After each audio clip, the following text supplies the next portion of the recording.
le 6-9. 6h, 9h30, tous les matins sur Énergie. Il est 7h31, juste après les infos, on s'écoutera Gnash, il y aura aussi le dernier Kungs qui est vachement bien. Ne bougez pas, c'est Manu dans le 6-9, voici les infos tout de suite.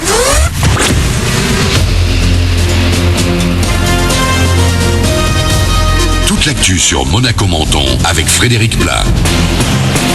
Bonjour, un ciel bleu azur sur la Côte d'Azur, rien d'anormal jusqu'à là pour cette fin de semaine. Le soleil l'emporte déjà sans problème ce matin.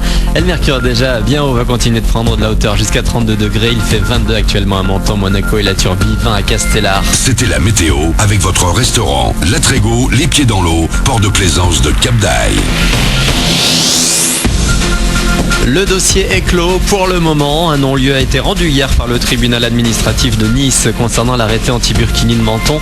Idem pour celui de Roquebrune qui avait, contrairement à la Cité du Citron, été levé par la municipalité dès mercredi. Si Jean-Claude Guibal est satisfait de cette décision, pour lui, la question du burkini reste posée. À suivre.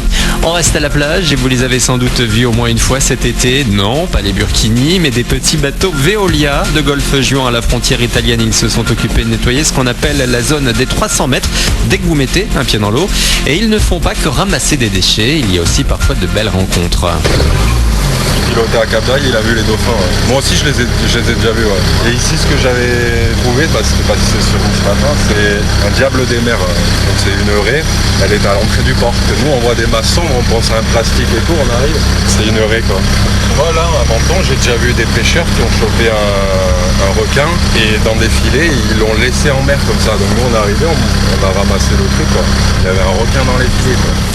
Anthony, à bord d'un des 12 bateaux qui font encore le ménage jusqu'à mi-septembre à Menton notamment. Il collecte entre 350 kg et 1 tonne de déchets en tout chaque jour, 30 à 40 tonnes sur toute la période dès le mois de juin.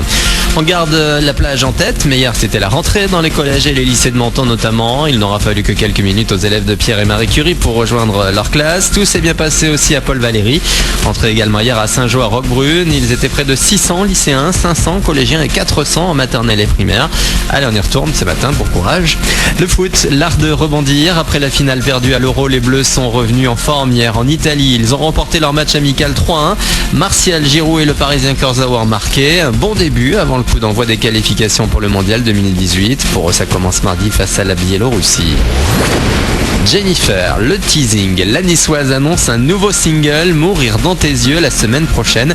Deuxième extrait après Paradis secret d'un nouvel album à venir en octobre. La tournée c'est pour début 2017 avec Énergie. Il va falloir être patient pour la voir chez elle sur la Côte d'Azur. Ce sera en mars à Nice. Voilà pour votre actu. Il est 7h34 sur Énergie Monaco-Menton, Manu dans le 6-9 pour vous sortir du lit. Bon début de journée à vous, bon réveil.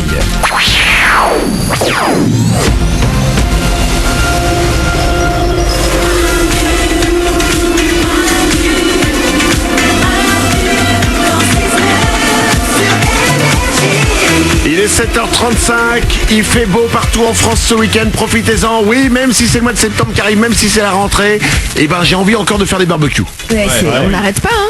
Mais j'en ai pas fait à cet été, je suis en manque de barbecue. Voilà, il faut ma dose de barbecue, j'en ferai peut-être encore à Noël. Globalement, jusqu'à ce qu'il fasse très froid, on continue les barbecues et on passe à la raclette directement quand on doit rester chez soi quand c'est l'hiver.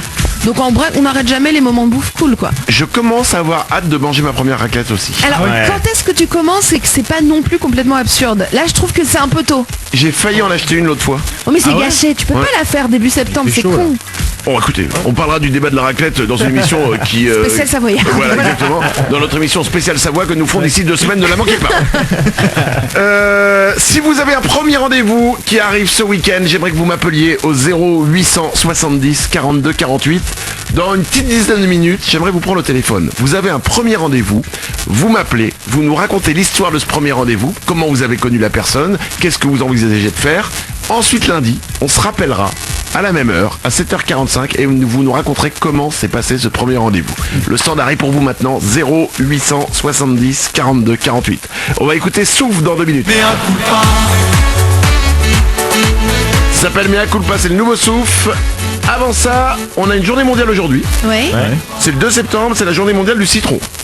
Ok. Le citron est peut-être le fruit le plus important au monde. Bah, Sans citron, pas de mojito.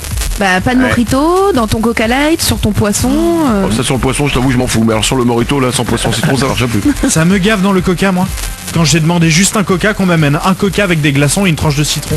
Je l'ai pas demandé ce citron, je suis désolé. Bah tu le gardes pour ensuite le soir faire ton mojito.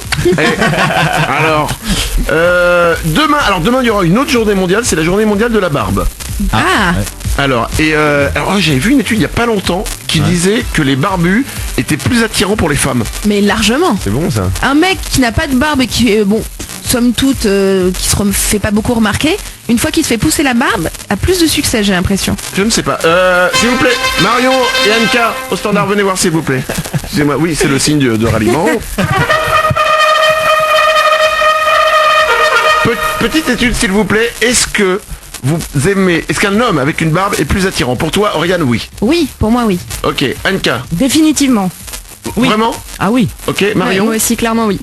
Oh la vache, Wow. Glandu. Mais on parle de la grosse barbe de Attends, bûcheron.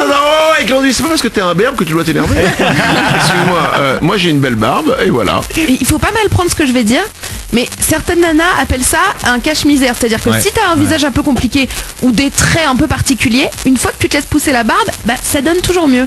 Ça te cache une partie de tes défauts.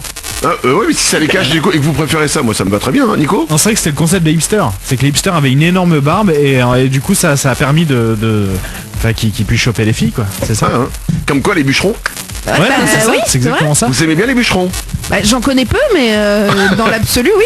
Nico? Et le père Fouras, du coup. Rapport à la taille de la barbe. Ah bah, celui qui doit pécho mais sans arrêt, c'est le Père Noël, hein. Les lutins, les lutines, ouais. Allez. Bon, 7h38. Voici Souffle, c'est le nouveau, ça s'appelle Mea Culpa sur Énergie. Juste après, dans 3 minutes, ce sera le retour du Super 06, le numéro de téléphone portable qui vous sauve la vie. Bon réveil.